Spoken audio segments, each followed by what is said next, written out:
Allah rəhmət eləsin dedik, Mərdan yenə sildi o qəbirləri zadı. Belə, mən də telefonla elə fürsətdən istifadə edim, dedim bir danışımda Bakıdan evlə.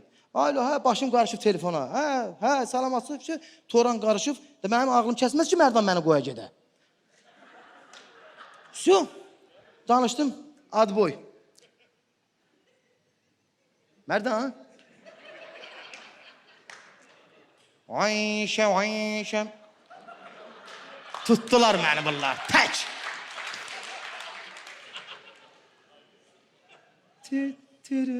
Ayşə. Ay Mərdan.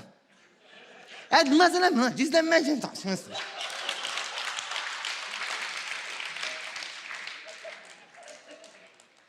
Mərdan.